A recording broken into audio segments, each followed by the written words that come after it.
Ito ay rated SPG. Striktong patnubay at gabay ng magulang ang kailangan. Maaaring may masiselang tema, lengguwahe, karahasan, sexual, horror o droga na hindi angkop sa mga bata.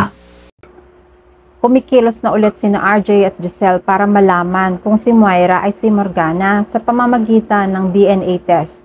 Natatakot si Madam Chantal. Abangan natin sa abot kamay na pangarap. Hinuli ng mga pulis si Lynette at lahat ng mga kasama niya sa sementeryo dahil sa aktong paghuhukay ng libingan ni Moira. May caretaker kasi na nagsumbong dito. Dahil sa report ni Gilbert kay Madam Chantal, pupunta siya sa presinto. Gustong sumama ni Moira para malaman kung sino ang naghukay sa libingan niya at kinambala ito. Pero hindi siya pinayagan ni Madam Chantal. Sa presinto, nakita ni Madam Chantal si Lynette. Nagulat si Lynette nang makita rin si Madam Chantal sa presinto. Si Madam Chantal pa lang ang nauna at wala pa si Gilbert. Sa pagdating ni Madam Chantal, nagulat siya at nagalit. Aba, bakit nyo naman hinukay ang libingan ng anak ko? Mga wala kayong respeto. Pati na nga ang anak ko, nakuha nyo pang gambalain ng pananahimik niya? Magbabayad kayo. Makukulong kayo. Nagsalita si Lynette. Madam Chantal, pasensya na kayo. Huwag naman sana nyo kaming ipakulong. Pwede naman natin ito pag-usapan. Pero matigas ang loob ni Madam Chantal. Ayaw niyang pumayag. Nakikiusap rin sina Josa at Chang Susan. Ang sabi ni Chang Susan, o sige, pero ako na lang ang ikulong nyo. Ako naman ang may kasalanan dito. Ako ang nag-udyok sa kanila para hukayin ang libingan ni Moira. Masisisi mo ba ako? Napakalaki kasi ng pagkakatulad ni Morgana at Moira. Gusto lang naman namin patunayan ang mga duda namin. Saka hindi naman namin nabuksan ng ataol. Bakit nga ba may lock yun? May sikreto kayo? Sinaway siya ni Josa at Lynette. Nanlaki ang mga mata ni Madam Chantal at napikon sa sinabing yon ni Chang Susan. Dapat lang talaga na makulong kayong lahat sa panghihimasok nyo sa sementeryo. Ayaw silang pakinggan ni Madam Chantal. Maya-maya nga ay dumating si Gilbert at nagkakaroon sila ng maraming diskusyon. Napansin niya rito si Annalyn. Pamilyar ang mukha nito.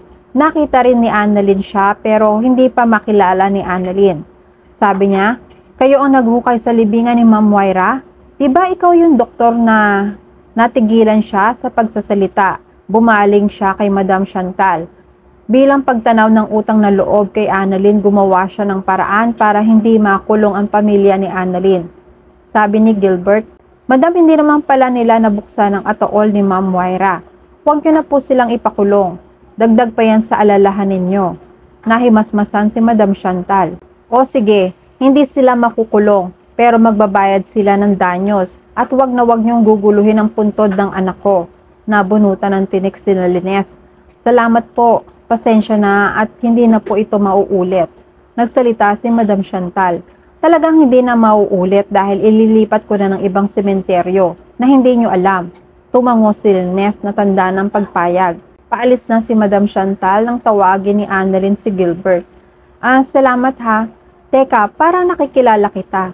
Sumagot si Gilbert. Oo, Dok. Ako yung kuya ng babaeng tinulungan mo. Nahihiya naman ako kung hahayaan kong makulong ang nanay ng taong tumulong sa amin. Sumagot si Annalyn. Oo, ikaw nga. Salamat ulit sa tulong mo at napapayag mo si Madam Chantal. Sumagot si Gilbert. Kaya, Dok, quits na tayo. Sabay alis ni Gilbert at tumangulang si Annalyn. Wala na silang mahaba pang pinag-usapan. Samantala, hindi mapakali si Zoe sa pagkatao ni Morgana.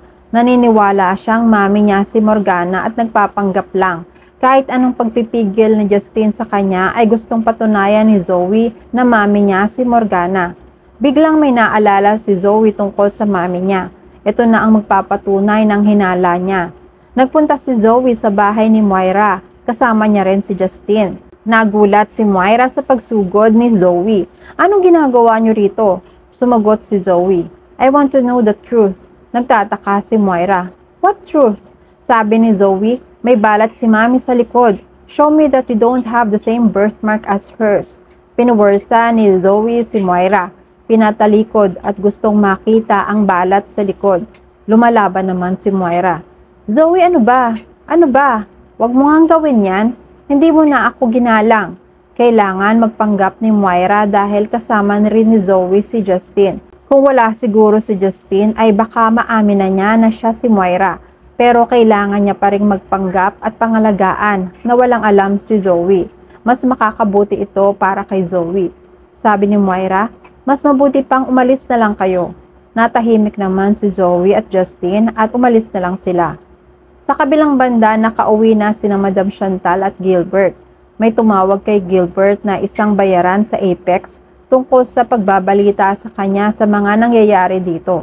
May ibinalita sa kanya, sabi ni Madam Chantal, mabuti na lang at hindi nabuksan ni Lines ang ataol. Kung hindi, mabubuking na tayo. Sabi ni Gilbert, ayos na ang problema natin yan. Pero meron pa tayong mas malaki pang problema. Nagtataka naman si Madam Chantal. Nanlaki ang mga mata niya sa paghihintay ng sasabihin ni Gilbert. Bakit? Anong problema? Sumagot si Gilbert. Paano itong si Doc RJ? Pina-DNA test sina Zoe at si Madam Morgana. Nanlaki mga mata ni Madam Chantal. Ano? Ginawa nila yan? Pero dahil matalino ako, alam ko na nagagawin nila yan. Nakahanda na ako. Pangiti-ngiti si Madam Chantal at naka-smid. Samantala, naging usap-usapan na nga sa Apex ang ginawa ni Chang Susan sa paghuhukay sa libingan ni Moira. Naaawa naman ang mga marites. Baka mas lalo pa silang mapahamak sa kulungan. Pwede naman na hindi na lang hukayin ng libingan kung gusto lang talaga nilang patunayang si Moira at si Morgana ay iisa. Sa ibang araw naman, sa kakulitan ni Zoe na gusto niyang malaman ang tunay na katauhan ni Morgana, ginamit na niya ang pakikipagkasundo ng lola niya. Nung inimbitahan siya sa bahay nito, pumayag agad si Zoe para makita si Morgana. Nung makarating na siya sa bahay ni Madam Chantal, ang daming tao. Pero winelcome agad siya ng lola niya. Narito rin si Morgana. Binati niya. Pero yung isang anak ni Madam Chantal ang bumati kay Zoe. Hello? So you must be Zoe. Nagulat si Zoe. Nakiramdam siya. Ang sabi niya, excuse me? Who are you? Hindi kumikibo sina Madam Chantal at Morgana. Sumagot ang babae sabay lapit at hawak sa braso ni Morgana. Okay, I will introduce myself. I am your mom's younger half-sister. Takang-taka si Zoe. Nakangiti naman sina Madam Chantal.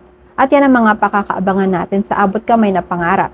Please like this video and please subscribe to my channel at magkita-kita po muli tayo sa mga susunod pang episodes.